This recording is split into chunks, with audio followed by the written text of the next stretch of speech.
जय भारत। राष्ट्रभक्त चैनल में आपका स्वागत है। मैं ब्रजमोहन मदान, अधिवक्ता, राजस्थान हाई कोर्ट।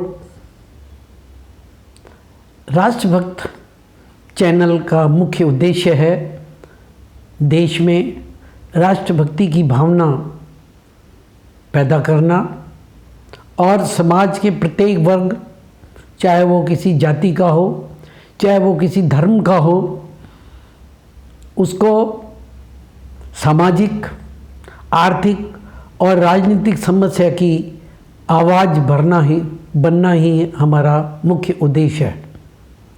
आज हम फिर चर्चा करेंगे आदर्श क्रेडिट सोसाइटी।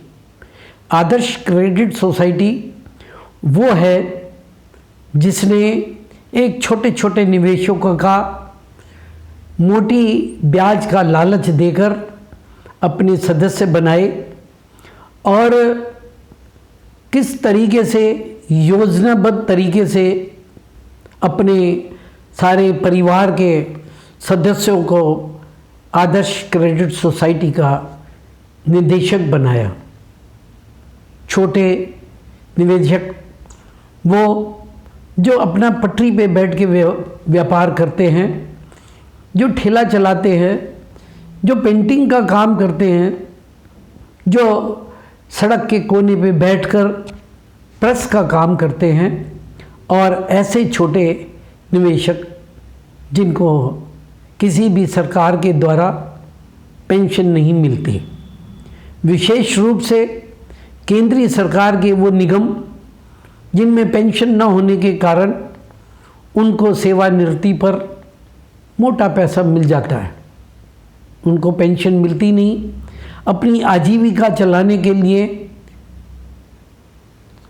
छोटी ब्याज से बड़ी ब्याज उनको मिलती है, वहाँ अपना वो निवेशक कर देते हैं। परंतु हम देख रहे हैं केवल आदर्श क्रेडिट सोसाइटी नहीं, जितनी भी सोसाइटियाँ करीब करीब बनी हैं, उनके जो निर्देशक हैं वो उनके परिवार वालों के ही लोग हैं ज़्यादा।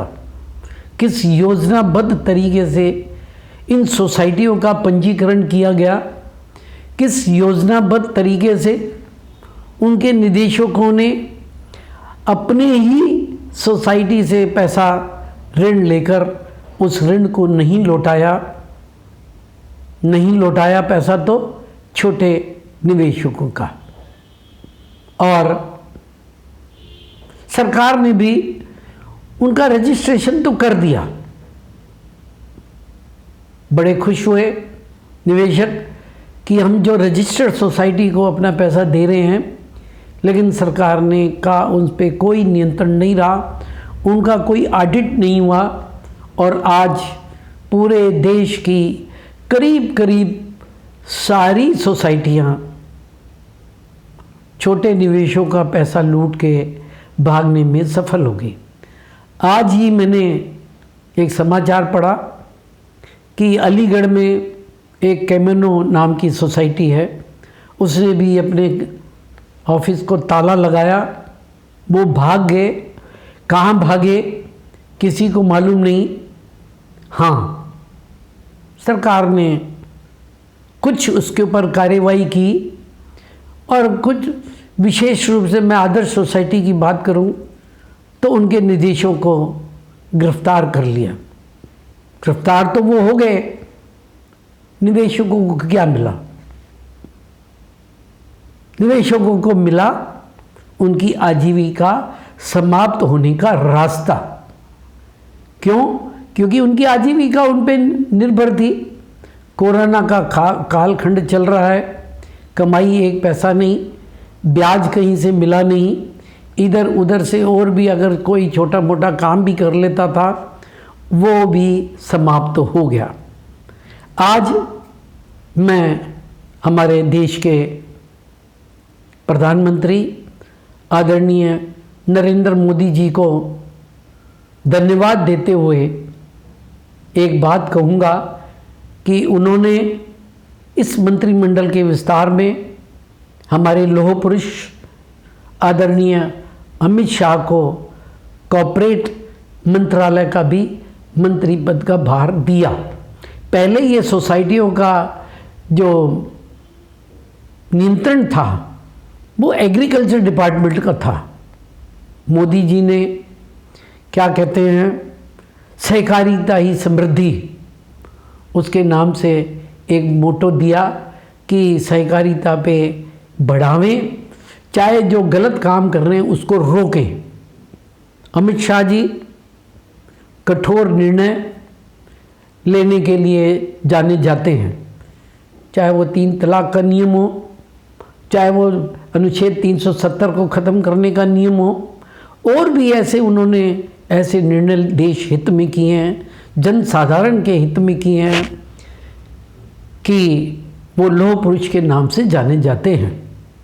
मैं आदरणीय अमित शाह जी का ध्यान इस ओर आकर्षित करना चाहूँगा कि इन सोसाइटियों में जो गड़बड़ हुई है उन गड़बड़ों को रोक लगाई जाए, और क्यों ना एक अध्यादेश निकाल के जितनी भी सोसाइटियों ने गड़बड़ की है उनकी पूरी की पूरी संपत्ति जब्त करते हुए छोटे निवेशकों का उन्होंने कितना इन्वेस्टमेंट किया है उसकी जानकारी प्राप्त करें और छोटे निवेशकों को उसका लाभ पहुंचाने का निवेदन हम करते हैं। मैं एक बात और कहना चाहूँगा कि सोसाइटियों के निदेशक जेल में बंद हैं।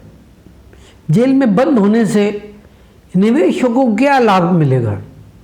निवेशक तो रोता ही रहेगा, आज यहाँ कल वहाँ इधर उधर भागा दौड़ी करेगा, अधिकारियों के पास जाएगा। उसको मिलना तो तभी है जब उसके ऊपर कोई ठोस निर्णय लिया जाएगा, जब ठोस निर्णय ही निवेशकों को लाभ दे सकता है। मैं इस ओर आदरणीय अमित शाह जी का ध्यान आकर्षित करना चाहूँगा, जो कि देश हित में, जनहित में ठोस निर्णय लेने के लिए जाने जाते हैं, जिन्होंने चाहे वो 3 तलाक का नियम हो, चाहे वो अनुच्छेद 370 ख़त्म करने का नियम हो, और भी अमित शाह जी ने ऐसे ऐसे निर्णय लिए जो कि एक आम आदमी ने, आम सरकार ने 70 साल तक कुछ नहीं किया। तो अमित शाह जी एक ऐसे व्यक्ति हैं जो जन हित के लिए कार्य कर सकते हैं। मेरा उनसे अनुरोध है कि जितनी भी सोसाइटियां हैं, विशेष रूप से आदर्श क्रेडिट सहकारी समिति, उनकी सारी संपत्ति को जब्त किया जाए, एक अध्यादेश के माध्यम से की जाए, और जितने भी निवेशक हैं उनकी जानकारी प्राप्त की जाए कि उनका कितना कितना पैसा लगा हुआ है, और उनकी संपत्ति को ध्यान में रखते हुए निवेशकों को उसका लाभ दिया जाए, उसका पैसा दिया जाए। या एक न्याय प्रणाली के ऊपर भी बात कर ली जाए। न्याय प्रक्रिया इतनी लंबी है, इतनी थकाने वाली है, और विशेष रूप से हम आदर्श क्रेडिट सोसाइटी की बात करें तो उनके निदेशों को 50,000 पेज की चार्जशीट मिली है।